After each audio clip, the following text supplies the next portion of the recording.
Ho, ho, ho. Merry Christmas and a Happy New Year's. I'm joined by my main man, Mr. Green Moon, aka David Sharp, Sharpie Bets over on Twitter. This is the Sunday main slate edition. You might see the both of us on Jimmy's show on Sunday, so that's the reason why we're doing this video nice and early so you can get ahead of it. Sharpie, how are you feeling? Because, we always joke around in Discord and stuff like that and talk about East Coast time and stuff and living on East Coast time. But in reality, tonight we are running on your time on the West Coast time because what time is it out there? 9 o'clock? It's about to be 9 o'clock, bro. The night ain't even fucking started yet, my guy. It's wild, bro. It's taken us this long into the year to really run on West Coast time. But here we go, man. We got no Brady, so we're going to get a little bit deep and down with this one. This is going to be a deep, deep, deep video, so make sure you get your notebooks and pencils ready for this one. First game that we're going to go over is the Los Angeles Rams 3.5, 3-point favorites over the Minnesota Vikings. A lot of these lines are going to move, to be honest with you. Over-under is 49.5. First guy that we're going to be looking at on the slate for this one here is definitely going to be Matthew Stafford, man. Matthew Stafford. Sometimes in life, you just got to do what you got to do, and you got to play Stafford on this slate. The Vikings have allowed the fourth most fantasy points to the quarterback position this year. Stafford mustered up a decent day, all things considering. His last game, he completed 21 out of 29 attempts for 244 yards, 2 touchdowns, and 1 interception. I expect Stafford to be one of the highest owned players on the slate, though, but deservedly slow, man. I mean, look at the stats, man. The stats are pretty consistent. You know where you're going to stack him with. So let's talk about some of his stacking options. But before I talk about some of the stacking options, Sharpie, if you had to pick between one of these Rams wide receivers, who would you pick? Before that, though, I'll give you – you can't pick Cooper Kupp because Cooper Kupp is the obvious answer. The Vikings are allowed the most fantasy points to the wide receiver position this year. This game is indoors. This is the highest total of the slate. He has 1,625 receiving yards through 14 games, and that is an average of 116 per contest. With 3 games left, he only needs 339 yards to surpass Calvin Johnson's single-season yard record. So time is of the essence for Cooper Kupp. But Odell Beckham and Van Jefferson, who would you pick? Jefferson scored in 3 straight games before the last one. Both of them are in good spots. The Vikings secondary is literally the worst secondary in the league for fantasy. So if you had to pick between them, who are you going with? Man, up until last game, it was pretty much OBJ. I mean, he was seeing the more targets, but then OBJ's not on the field the whole fucking game, bro. So that's kind of scary. Like, Van Jefferson is on the field the whole game, and I want the guy out there that's on field first and second down too. OBJ tends to come out for their third down packages, so I want the guy with the more volume. And like you said, 3 straight games with a touchdown. And Minnesota's 27th versus the rush, 29th versus the pass. They're just garbage, bro. And like I was telling you before this even started with Stafford, this is going to be a get-back game for him being snubbed in the Pro Bowl. So I think he comes out and torches these motherfuckers.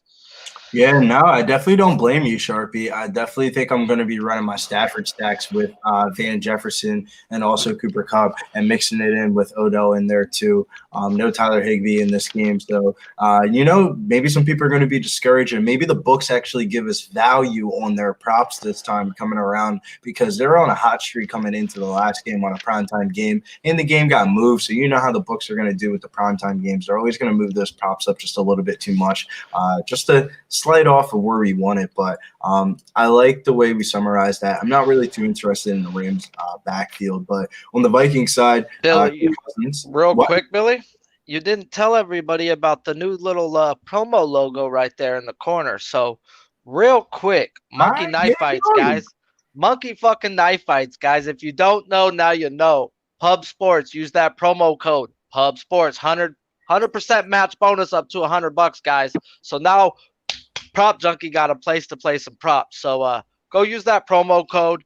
Tell them we sent you over here, and we're going to start giving you guys some winners in that. So I'm going to start pulling up some of these guys What I like to do on Monkey Knife Fights is I'm not trying to get rich, guys. I'm not trying to do these times 3s, times 5s, times 10s, because at the end of the day, they are giving you the ones that they think they're going to win at. It's our job to find what we think we're going to win at. And they're often a lot of these 2-player picks pay times 3.6. So $50 pays 180. That to me is that's decent value on 2 props hitting. That to me that's where I've been looking at with Monkey Knife Fights. And they've got Justin Jefferson's fantasy points at 17.5 tied together to Sony Michel's at 12.5. And you brought up you don't want nothing to do with those Rams running backs because David Akers is now joining that crew, right? So now we've got Akers, Michelle, and Henderson all in the Rams backfield. And you're telling me I could take an under on Sony Michel at 12.5? That pretty much says if he doesn't get into the end zone, that hits. And when Justin Jefferson at 17.5, I'd like to know how many wide receivers have hit that 17.5. And if Thielen comes back, I'd like that under even more. So I'd look towards that as like a straight. I don't know if you're going to want to play the Justin Jefferson under. He has 3 games to surpass Beckham for the most receiving yards and Thomas for the most catches through the first 3 seasons of any receiver or something like that. And he needs 21 yards to pass Beckham for it. And he needs 20 catches to pass Michael Thomas for it. And he has 5 100-yard games this season, which is tied 3rd most behind Kupp and Adams. So I don't know if you want to pay the Jefferson train right now. He's been on one, and Kirk Cousins has thrown at least 2 touchdown passes in 7 consecutive games, which is the longest active streak in the NFL right now. You got me off that one. I'm off. Yeah, with Dalvin Cook placed on the COVID IR too, Sharpie. Alexander Madison is going to be the absolute smash spot this week. We're going to try to get on top of his prop before it gets a little bit too juiced. Alexander Madison is a little bit priced up on Draftkings, but I think he's going to be the highest owned player on the slate for Fanduel, dude. Fanduel fucked up this price tag bad, bro. He's $5,500. I think he's going to be the highest owned player of the slate. He is the free square that you're going to want in your lineups this week. Make sure you have Alexander Madison in all your lineups at $5,500. And if you're looking in the anytime touchdown prop market, once they open it up, make sure you bet Alexander Madison anytime touchdown. And make sure you look and circle Justin Jefferson, because Justin Jefferson might lead you to a fantasy championship if you made it this far into the season, because I heard last week was the Busto week in fantasy playoffs. Man, speaking of Mr. Madison, dude, he's started now 4 games for Cook. He's averaging 104 yards on the ground each game. I get it. The Rams are good, but Monkey Knife Fights does have that double pick. And they've got Cooper Kupp at 23.5 fantasy points with Madison at 18.5. Now tell me that ain't a double over. Yeah, dude, I definitely do feel you on that. I definitely think this is this is the one game that you're gonna. I think this is the most stackable game of the whole entire slate. So this is the reason why we're spending so much time on it, because it's the first game of the slate. So I think it's deservedly so, Sharpie. I agree with you. This is the game that you're gonna want to run like double stacks and correlation and stuff, because I think this is gonna be one of the slight games that could go over. Birdie was actually talking about this. He was saying that this is going to be the week that all the unders are going to come in because of the COVID stuff and stuff like that. And I was like, you're definitely right, because I see a lot of low numbers, and this is the only one that really sticks out as a high number. But is there anything else that really stands out to you? Because I don't know if I'm going to play KJ Osborne. It's hard to have a good day when your quarterback only throws 87 yards, so I'm not going to mark him up too much for that last game. But if Adam Thielen doesn't return, I think he could have a good day in a negative game script. But price tag came up a little bit too much in my liking. But anybody else in this game that you're really looking at? No, that's pretty much everybody. But I do know the tight ends usually eat versus the Rams. Those are definitely spots to look towards. Oh, it might be a Coughlin day. Might be. Yeah, no, we were actually talking about that last week, I think, on the Showdown slate. We are talking about playing Gerald Everett in that revenge game, so it ended up working out. But let's get into the next game, though. New York Giants, 9.5-point road underdogs over the Philadelphia Eagles. Over under here is 40.5. First guy that we are going to talk about is a guy that me and Sharpie both love a little bit too much. But if he gets the job done, he gets the job done. Jalen Hurts right here. Hurts is just doing the damn thing in the rushing game, man. One of the more consistent QBs when it comes to a rushing floor. He looked like dog shit versus the Giants the first time that they played. But the buzz down here in Philly, man, I'm telling you, we really think that we're going to make a wild card spot. So it all starts this week by really punching our ticket to that divisional matchup to end the season with Dallas Cowboys. So I do like Jalen Hurts this week. I think they're going to be running a lot of Jalen Hurts, just negative bootlegs, everything possible. They're going to do everything possible to get this W this week. And the Giants are a bad football team, bro. Like, really bad football team right now. Like, even, like, maybe Daniel Jones isn't that ass because the dude that's coming in, Mike Glennon, after him, I can't play a New York Giant not named Saquon Barkley. But, Sharpie, was there anything that you're looking at for Jalen Hurts specifically? Because I know that's your boy. Jalen Hurts is my boy, and usually it's his rush props, guys. But in a game script like this, it can be like last week's game script, and he ain't running if he doesn't have to, guys. He's not going to put himself in danger. So Giants straight up suck. What, they're 10, 11-point dogs right now versus Mike Glennon is no good. I'll be looking at Ingram. That's the one spot we do like to attack the Eagles with, guys. And in 2 of the 3 games with Glennon, Ingram has seen 5 targets, guys. So we're going to get a nice, juicy, low number with Ingram because he did have a shit game in there. And he's been pretty mildly inconsistent all year. So this is a game where I see Ingram getting 4 or 5 catches, easily getting 50 yards and hitting his prop. Over on Monkey Knife Fights is where they screwed up, guys. There's my 2 pick, guys. Miles Sanders over 13.5 fantasy points, guys. This is the New York Giants rush defense. Him and Howard should eat. They should both see anywhere from 12 to 15 touches, and Sanders should get into the end zone. We also know Sanders can catch the ball if needed. Then we have Kenny Galladay at 10.5. We're going to hit his under, guys, because what are the Eagles good at? The deep threat. And what does Kenny Galladay do? Just the deep threat pretty much, guys. So like with Ingram at the tight end and how I'm going to bang him over there, I'm going to have to fade Kenny Galladay's over. We're going to hit his under, and we're going to take Miles Sanders over on that 2 pick for Monkey Knife Fight. Yeah, Sharpie, I definitely will agree with you on the Miles Sanders thing. We're going to pull up his player card real quick. There's some actual interesting things, but you know what thing that really stood out to me, Sharpie, is the fact that he hasn't had that one rushing touchdown all fucking year, bro. We are week 16, bro, and he's about that break his first 1,000-yard season in his career without scoring a touchdown. I think by default, I might just have to bet his anytime touchdown because there's no way, bro, he has a career 1,000-yard season and doesn't find the end zone at least one time, bro, throughout this. So, there is a way. His name's Jalen Hurts, and he keeps vulturing all of his fucking touchdowns. He keeps on vulturing the touchdowns, bro. I don't know, because you know what also I didn't like, but I wasn't complaining too much because I had the Eagles team total in that game. Bro, Jordan Howard, bro, what the fuck? Why are you you're not good at football, bro. You should never even got your job back. I ain't going to hit on you too much, but you're not good at football, bro. You should not be in there. Yeah. I dropped Jordan Howard and Duke Johnson and did not win my fantasy playoffs. Cheers to that.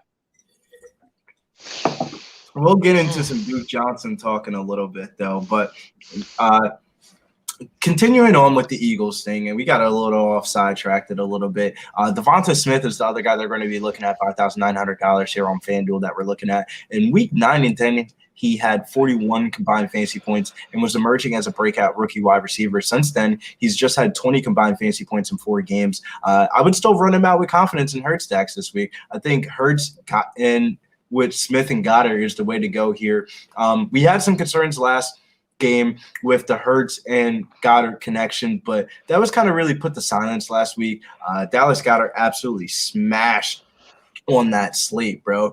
I didn't think he was going to do all that. He had 9 catches what was it?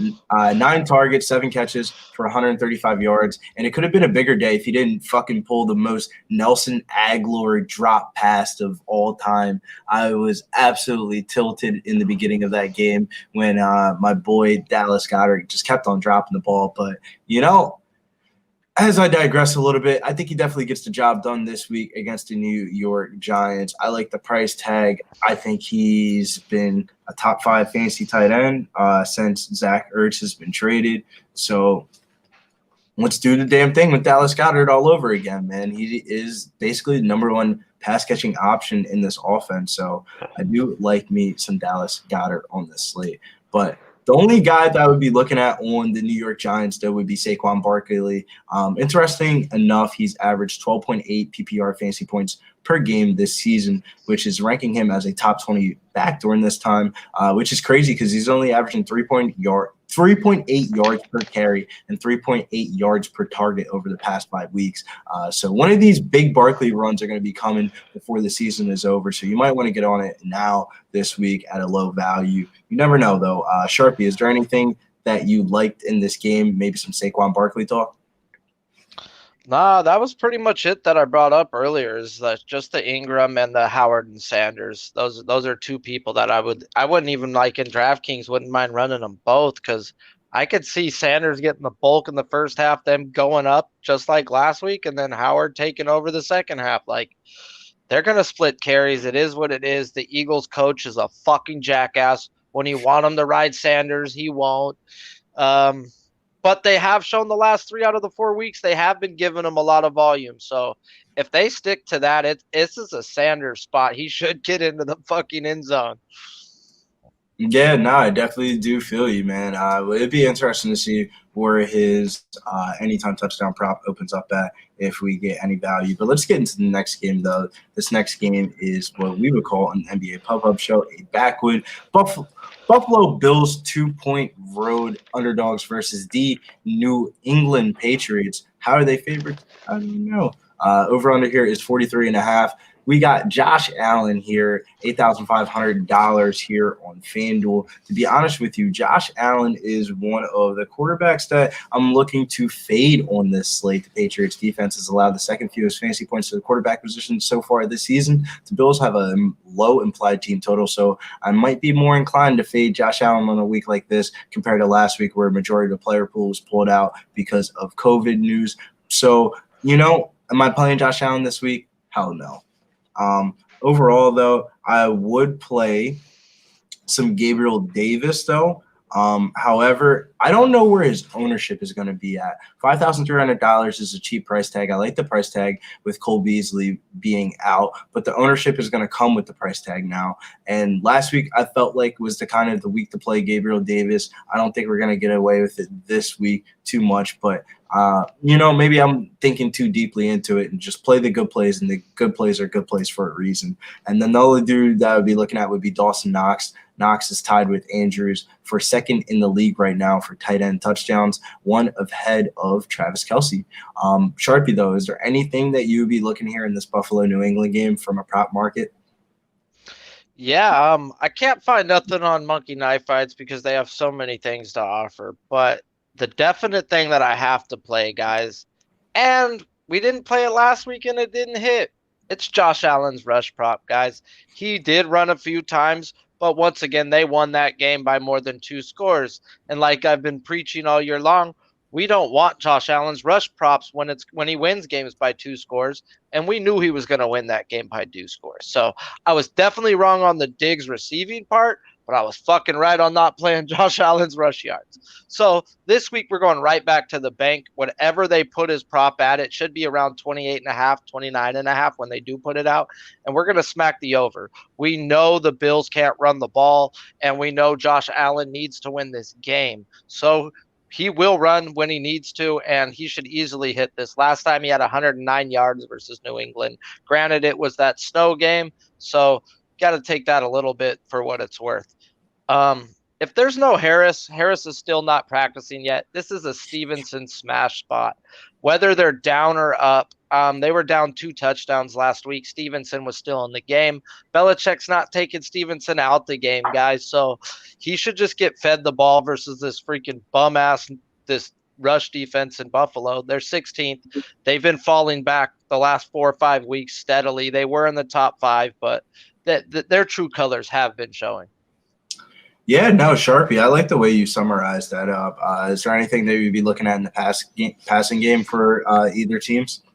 I believe there's a lot of COVID issues going on over there in New England. There's no Bourne, I believe, and there's another wide receiver out too. So that there's just, if there's 2 wide receivers out, you got to look towards Jacoby Myers. That's the only guy he likes to throw to.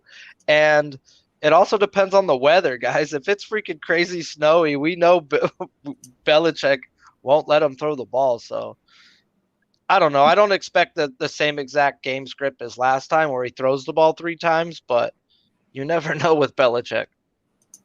Yeah, honestly, bro, you really never know with Belichick. And I will say, historically, he owns this matchup against the Bills.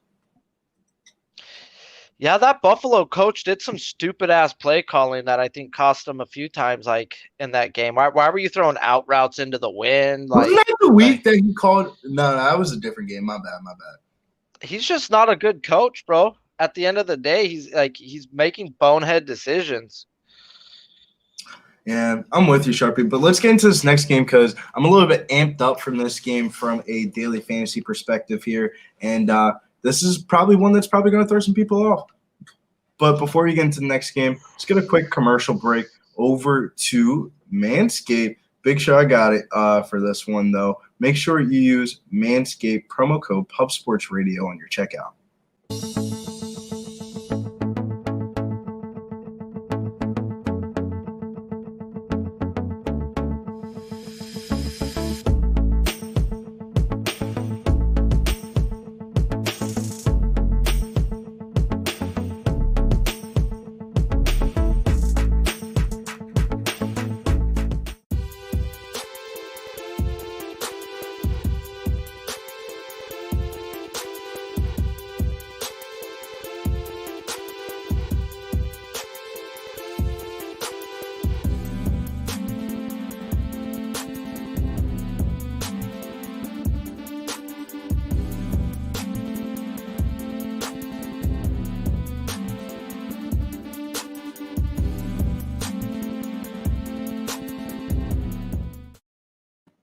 The Jacksonville Jaguars get a great matchup this week against the New York Jets. Over under here is 41.5. We have Laquan Treadwell pulled up because the damn man did the thing. If you played Laquan Treadwell and you listened to Bill last week, I told you it was a little bit crazy and it was a little bit out there. But yes, Laquan Treadwell was in the Millionaire Maker lineup. Marvin Jones was a huge disappointment last week, and the price tag did not come up on Laquan Treadwell high enough.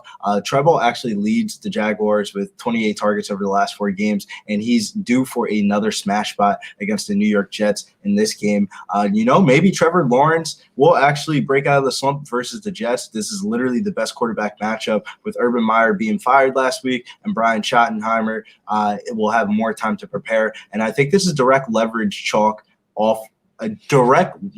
pivot chalk off of James Robinson, though. But overall, though, I really like this Jacksonville Jaguars team, Sharpie. Am I smoking too much weed, or am I smoking the right weed? Because James O'Shaughnessy's also popping out for me. He's been a somewhat reliable passing option for Lawrence. He was able to lead the team overall in receiving yards last week.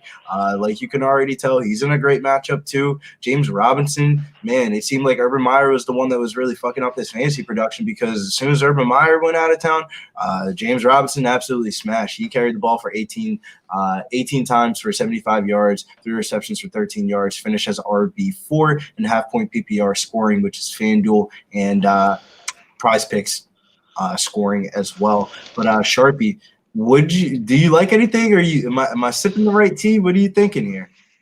I mean, I see what you're saying from a DraftKings and FanDuel type perspective, but James Robinson didn't hit his props last week. He didn't hit the overs, and he had the 32nd worst rush defense then.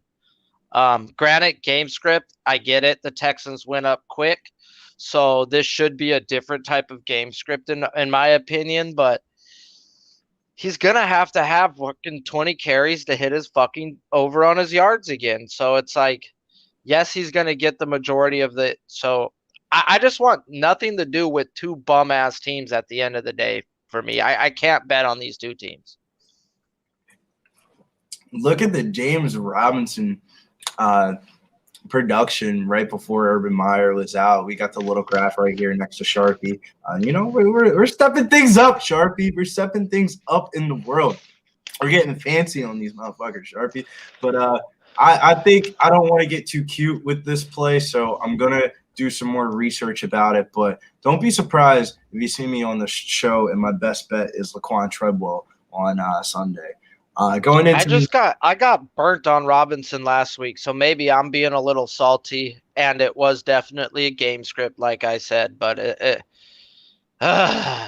he should have he missed me by like 5 yards, bro. At the end of the day, bro, I'm not gonna lie, it does not give you the warm and fuzzy feelings just straight up playing a Jaguars running back. I'm just gonna keep it 100. Like I rather if they play threw to him, like at times they use him as a running back, as a receiver, and at times they don't.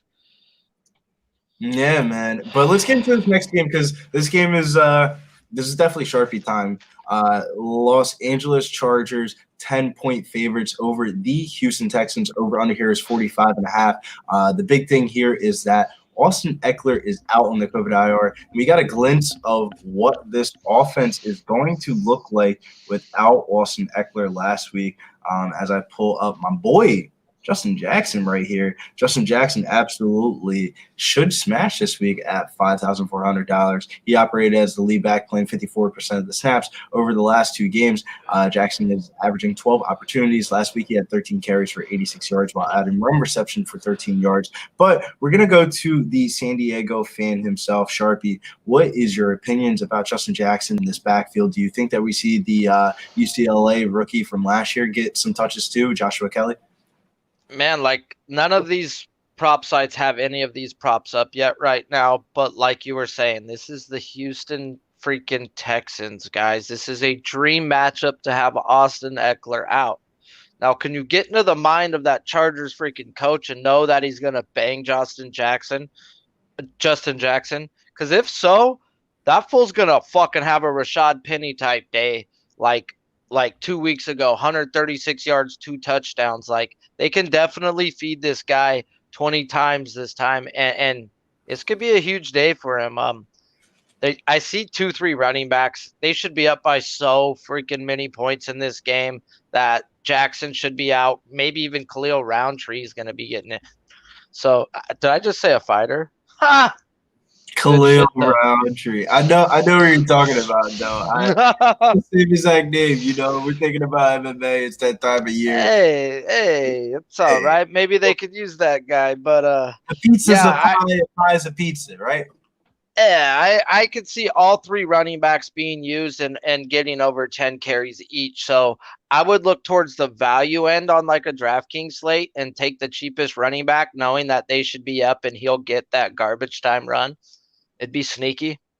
Yeah, Smokey the Cat, we're going to get into that conversation at the end of the video to sort out this value that we have at the running back position, because I think there's a clear cutoff between the 4 value running backs on the slate. You got Alexander Madison with Dalvin Cook being out. You got Justin Jackson with Austin Eckler being out. You also have Ronald Jones with Leonard Fournette being out. We'll get deeper into that.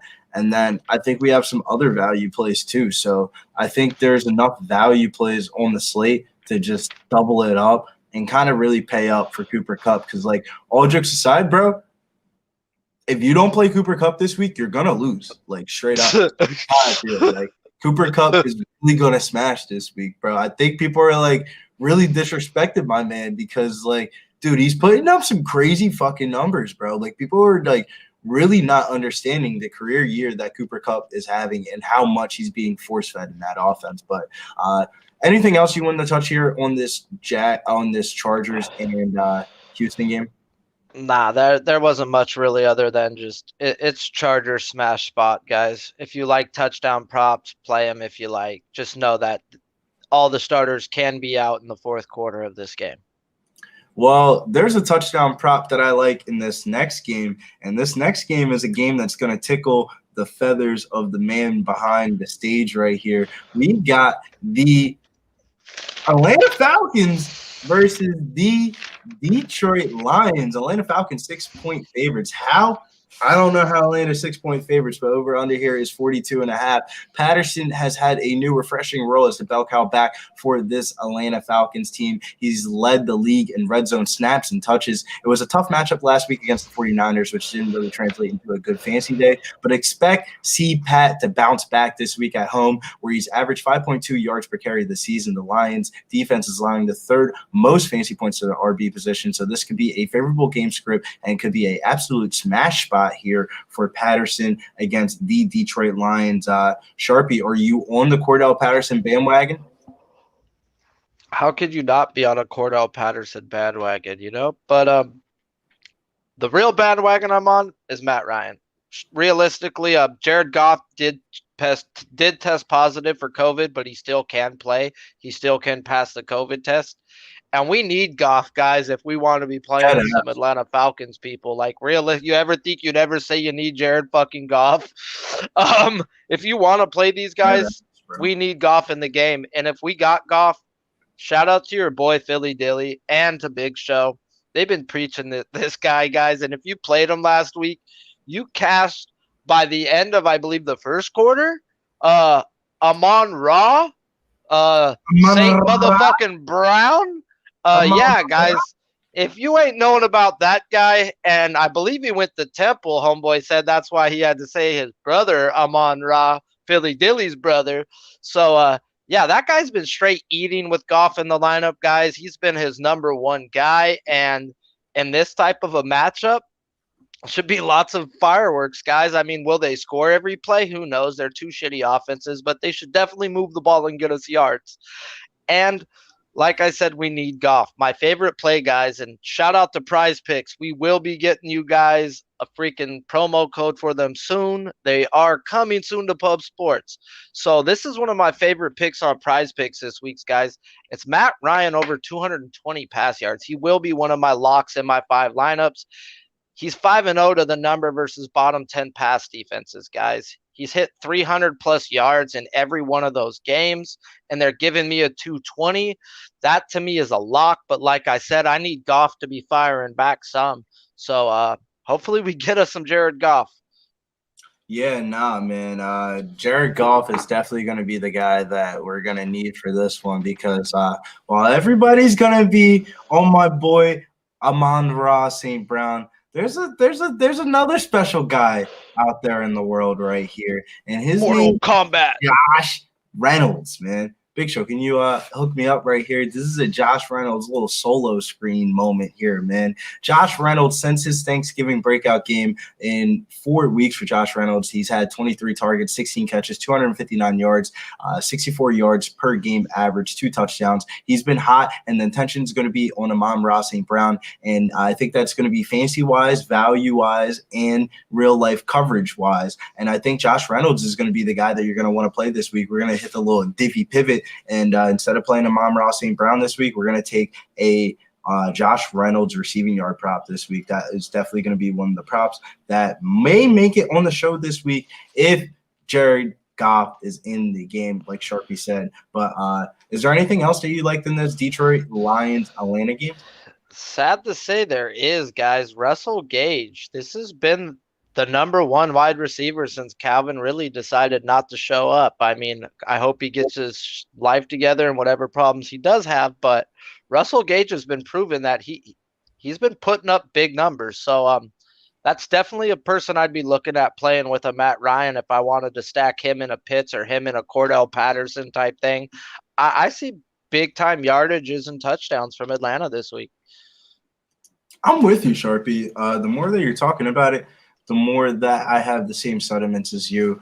Yeah, Russell Gage is popping up here on DraftKings as one of the best plays of the slate at $5,900, which is a way better price tag than his I think it's $6,700 on Fanduel. So you're getting a huge price tag difference between the two websites if you play Russell Gage over there on DraftKings. But let's get into this next game, though. Divisional matchup here. Baltimore Ravens are taking on the Cincinnati Bengals. Cincinnati Bengals 3-point favorites here. Over under here is 45.5. To be honest with you, man, I was scared last week, bro. I'm going to keep it 100 with you. I was scared about my boy Hollywood Brown, but he had a different route tree with Huntley than we're used to seeing with Lamar Jackson. He caught a lot of short targets, which solidified a good option regardless of who the quarterback is. I think Marquise Hollywood Brown is going to absolutely smash this week. He gets a good matchup against Eli Apple, and I actually know a lot about Eli Apple because he went to Eastern High School, which is about 20 minutes away from my actual high school. So I'm pretty familiar with Eli Apple. And the one thing I'll tell you about Eli Apple, boy, about to get fried by Hollywood Brown. I'm telling you that. I know Hollywood speed, and that speed's going to definitely come through fruition here. And I don't really care who the quarterback is because Huntley actually wasn't that ass, bro. He was in the Millionaire Maker lineup, man.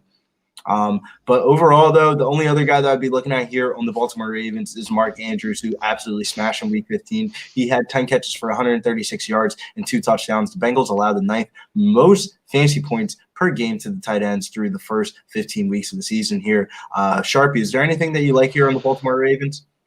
Man, I'm over here checking out Prize Picks, bro. And like I'm listening to you talk. They got Marquise Brown at 55.5 receiving yards. They got Mark Andrews at 58.5 receiving yards. If Huntley plays, Mark Andrews is a given to me at 58.5. That guy's been hitting that by halftime. He is for sure getting those targets to where I'll play that. Just have to. And Jamar Chase, guys, he's at 60.5. He was 8 for 200 last time versus this team, and I think this is going to be another big Burrow day. This is the Baltimore Ravens. They are 31st versus the pass. They are number 1 versus the rush. I expect Cincinnati to stick to the rush just enough for the play action to work. So I would be looking at playing Burrow and any one of his pass catchers this week because I expect him to let it go. Every game this year versus a division opponent, except for one game, he's blown these people out by 2 touchdowns or more. So once again, he's already beat this team by 2 touchdowns or more. And with no Jackson, I don't see how Baltimore sticks in this game. Sharpie is absolutely correct on Jamar Chase. The weekly yardage total has been suspect, but he scored 10 touchdowns this season. He's produced 52 or fewer receiving yards in 6 of his last 7 games, but his fantasy value is directly tied into the touchdown category. However, disregard everything I just said to you. Like Sharpie said, he absolutely fucking smashed this matchup the first time. 201 receiving yards off of 8 catches, but an 82-yard touchdown. This is the get-right spot here for Jamar Chase, and I absolutely love Jamar Chase here in this matchup. The other guy that I was looking at here in this game was Mr. Joe Mixon. Joe Mixon's got a little thing that he has going on right now. I don't know if it's an ankle injury, but he isn't on the injury report, so I'm not even going to talk about the ankle injury. We're going to talk about what is to come for Joe Mixon. Joe Mixon had 17 rushes last week for 58 yards last week before exiting versus Denver. Mixon has yet to miss any game, but the usage has been catching up to him. He's already had 262 carries in this new 17-game season. This should be his career best yardage total. So Joe Mixon's got something to play for here in the last couple of weeks, and so did the Bengals. The Bengals are looking to secure a playoff spot and win the division outright, man. They could definitely do the damn thing. Is there anybody else that you're looking at here on the Cincinnati Bengals, Sharpie? No, but like you said real quick about Mixon, it was like 17 for 50 something you said. So I've learned with Mixon, you want to play his attempts because they tend to give him anywhere from 20 to 30 attempts. And sometimes he needs those 30 to get there. So you just got to, as long as they're in the game, they will feed Mixon. Yeah, I definitely will agree with you on that one, Sharpie. But let's get into this next game here. Tampa Bay Buccaneers, 10-point favorites over the Carolina Panthers. Over under here is 44. The big marquee thing here in this game is going to be Ronald Jones, man. $5,400, great price tag over there on Fanduel and Draftkings over the 4 games that Leonard Fournette missed last season. Jones averaged 23 touches and 115 scrimmage yards and 3 touchdowns. The Bucs being double-digit point favorites gives me fancy appeal, especially here at the running back position. The Panthers defense has been absolutely run funnel all year. So we're going to look to absolutely smash the Ronald Jones props. And specifically, I think we're going to hit the anytime touchdown prop. But the other guy that I was looking at here is going to be Rob Gronkowski, man. He's been somewhat cold of recent, but I think he's going to have to step up for this game. He scored just once in his last 7 games, and that was for the charity event. But he should have all the red zone opportunities here, especially without Fournette and Godwin, potentially Mike Evans. So you know where you're going to play Antonio Brown. Sharpie, who is your favorite Tampa Bay Buccaneer this week? Hey, that's funny because me and you don't even get together to write these things down. All I wrote was Ronald Jones game. Then in parentheses, if that fool fumbles, he's out the game, guys. Like Bruce Arians fucking hates him, bro. Like at the end of the day, they had that. What was that? Vaughn was in the game the other night. Keyshawn Vaughn's probably going to be the third down back, bro. He's definitely. Keyshawn Vaughn was missing passes and looking like a bum, and they had him in over Ronald Jones. Is what I'm getting at. Like he didn't look good in that game. Jones didn't look too shabby, in my opinion. So, I mean, I think Ronald Jones, yes, should get the bulk work, but there's always that chance he gets yanked. Yeah, there's always that chance. This is an Antonio Brown game in my eyes. I think this is where Tom gets linked up with Antonio. He gets 8-9 catches like Big Show and the ladder. This is a ladder game in my eyes with Antonio. Bro, I think he goes out and balls out. Can we fucking talk about Antonio Brown for real quick? This is about to be – I'm a big Antonio Brown fan. Antonio Brown had an ankle injury that kept him out for several weeks, or did he have a fake vaccination card and he was waiting for everything to die down and he's really not hurt? Regardless, I don't really care. Antonio Brown's going to absolutely smash this week.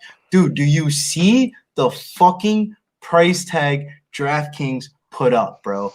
$4,900 for Antonio Brown. The motherfucker's going to be chalk, bro. To be honest with you, I think one of the leverage spots that you're going to take this week is fading Ronald Jones, playing the other value running backs, and stacking Tom Brady with a double stack of Antonio Brown. And potentially the other guy on this team that nobody is talking about is my main man, Tyler Johnson in the crib, baby. Tyler Johnson in the crib at low ownership, low value. I think he could be the guy that could be sneaky this week. Even with AB back, he should see some work in the passing game. He saw 7 targets in the Bucs loss versus the Saints. He had 4 catches for 41 yards. If he can have a better production day and the snaps go up and Mike Evans were to miss, I definitely like me some Tyler Johnson. I think his receiving yard props are going to be way too low in the prop market also as well. Sharpie, any love for my boy Ty John? I have no love for him. I think, but I can't hate on it. There's definitely going to be lots of available targets and shit open, but I think it's a Gronk type Brait. Brait steals some touchdown looks. That's what I don't like about Gronk sometimes. Gronk's either going to ball out or do absolutely shit. So you got to have him in some of your lineups because Gronk could have that 2 touchdown game without Mike Evans in the lineup. Yeah, definitely would agree with you, Sharpie. Is there anything else that you wanted to go over in this game? Because I'm not really too interested in the Carolina side. I'm not a fan of Cam Newton. I am not a fan of anybody on that side, other than Le'Veon Bell is supposed to be on the Tampa Bay Bucs now, right? So we did not touch that. That's another reason why to potentially fade Ronald Jones and go with the Tom Brady stacks with Antonio Brown, Rob Gronkowski. We talked about some other value plays, but let's get into this next game though. Chicago is 6.5-point road underdogs versus the Seattle Seahawks. 43.5 over under here in this game. Sharpie, is there anything that you particularly like in this game? Because this game kind of threw me off a little bit besides one person. They're not offering me what I want yet on some of the sites, but it's a penny spot. I mean, a penny spot right here, guys. Like last week was not a penny spot. I knew that. He was going up versus the Rams. They will feed the hot hand, but they also want to focus Penny in that offense. And if they have a chance to focus him and to use him as the main focal point, they will. And versus Chicago, the fourth versus the pass, 23rd versus the rush, I expect 13 to 15 carries to Penny and a touchdown. So I think he eats. And then on the other side, it's Komet and Mooney, guys. Like at the end of the day, those are the two guys Fields looks at. Their yardages are somewhat low. Maybe they might adjust Komet because of how he did last week, but his yards on Prize Picks last week was 28 and a half. That guy cashed easily by the half. So I mean, you got to know Fields looks at his tight end and towards Mooney, and especially if Robinson's out, then I love those two even more. Yeah, no, I definitely will agree with you on that one. But the one guy that I'll have circled on my thing will be David Montgomery. Big fan of David Montgomery in this matchup this week versus the Seattle Seahawks, one of the worst rush defenses in the league. And if you just look at the rush attempts for David Montgomery and the targets, he's been one of the few bell cows that we can rely on and one of the few guys that are going to be in the mid-range option. With all the value plays on the slate, I expect some ownership to suppress on David Montgomery and the mid-range guys around that same exact price range. So maybe playing some guys in this mid-range, definitely like David Montgomery, could definitely get you different. Or if he is chalky, maybe like Sharpie was saying, playing Rashad Penny might be the way to go. Is there anything else here in this game that you're really looking at? Because this is a game that I didn't really have a lot of interest in. Nah, me neither. Same as you. So let's get into this next game here, because this game could be the game of the motherfucking slate. Pittsburgh Steelers are 7.5-point road favorites over the Kansas City Chiefs, 7.5-point home favorites. Over under here is 44.5. This is going to be an absolutely crazy game with Tyreek Hill and Travis Kelce both on the COVID IR here. This is going to be a good spot for Clyde Edwards-Helaire.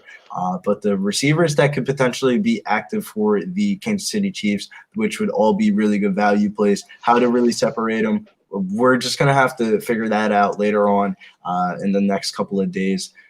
Brian Pringle, McCole Hardman, Demarcus Robinson. I heard Josh Gordon could also be activated off the COVID IR. To be honest with you, I have no idea how to sort through the wide receivers. I just might play Patrick Mahomes and two of the pass catchers and just hope for the best. Sharpie, is there anything that you really like here in this Kansas City team? Yeah, pretty much like you said, it's pick your poison if with those two guys out. The only one I could even trust on the Pittsburgh side is Deontay Johnson. I mean, Claypool had no fucking catches last week. And Johnson every week is a steady producer. So, I mean, unless you want to roll the dice with somebody else, okay, I get it. But people are going to hate on this Kansas City defense. You're going to hear them be like, they're 28th versus the pass, they're 19th versus the rush. The last 4 weeks, they've been turning that shit around, guys. Like, if you haven't been watching them, that Kansas City defense is ferocious again. So I don't see Big Ben and them doing it. I don't see Najee Harris having a big day. And it could be a Clyde Edwards-Helaire spot. So, I mean, bro. With all those guys down, I'd be looking towards some running back receiving props. They're going to be used. They're going to be dumped off. People are not going to be where they're supposed to be. They're not Kelce and fucking Hill at the end of the day. Yeah, nah, bro. I agree with you, bro. I think Josh Gordon could be a potential guy that could absolutely smash because he is off the COVID IR. But in the last game here is Denver versus Las Vegas. To be honest with you, I have no interest in this game. The only person I would play in this game would be Noah Fant. But I wouldn't even play him with all the other things. Sharpie, is there anything here that you like in this Denver-Las Vegas game? This might be one of my favorites, bro. Sad to fucking say, Billy. I'm sorry. Yeah, let's get it with them, bro. There's no Teddy Bridgewater, which means Drew Lock is starting. And if you know anything about Drew Lock and Teddy Bridgewater, Teddy Bridgewater don't throw the ball to Sutton. Bro, he does for some reason. Will really throw that shit. That's why I said I like Noah Fant, bro. That's his boy. Bro, not even Noah Fant's his boy. You really want to know who's his boy? Albert Okuwanubam, however the fuck you want to say his name, that was his college tight end, bro. And last week he led the team in freaking receiving yards and targets. So And his receiving yards over here on Prize Picks is 16.5 yards. Oh, Lord, I love you. Thank you, baby Jesus. And I'm going to tag that up with Courtland Sutton, guys, at 20.5 receiving yards. He had 7 targets last week. He only had 2 catches, but guess what? I want those targets. He catches 2 balls. He's getting me that 20.5. Drew Lock loves his tight end and loves Courtland fucking Sutton. So we're getting great value on guys that just weren't being used in this offense because of Teddy Bridgewater only looking at certain people. I like it, Sharpie. I think that's a good way to summarize the slate. But before we get on out of here, let's get into our favorite plays of the slate. I would say my favorite value running back plays from a daily fantasy perspective. We're going to do this one a little bit different since we don't have Brady here. My favorite value plays, like I said earlier, were Alexander Madison, Justin Jackson. What were the other ones that I was thinking of that we're talking about? Let me pull up my notes. I don't know why my brain just went blank real quick.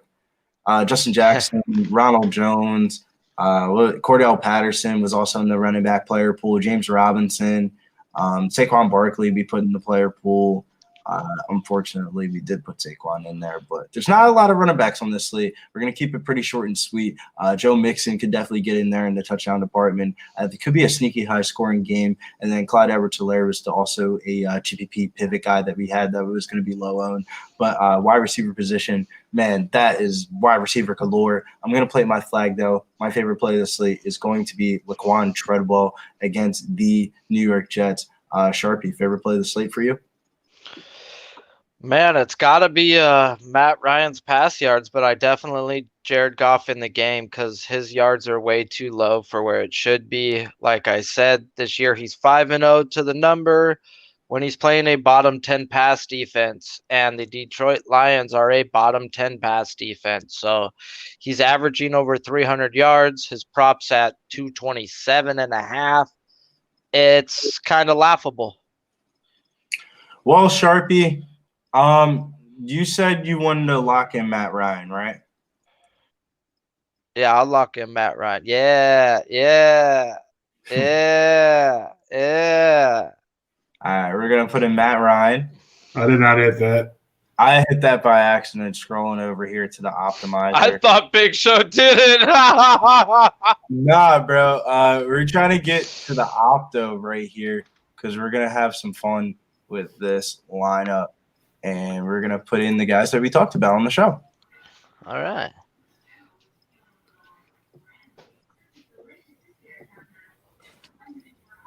Oh, why can't I hit the thing? This is the thing about doing live shows. You are going to see ups and downs. Let me scroll down the thing because I cannot scroll down the optimizer like I thought I was going to.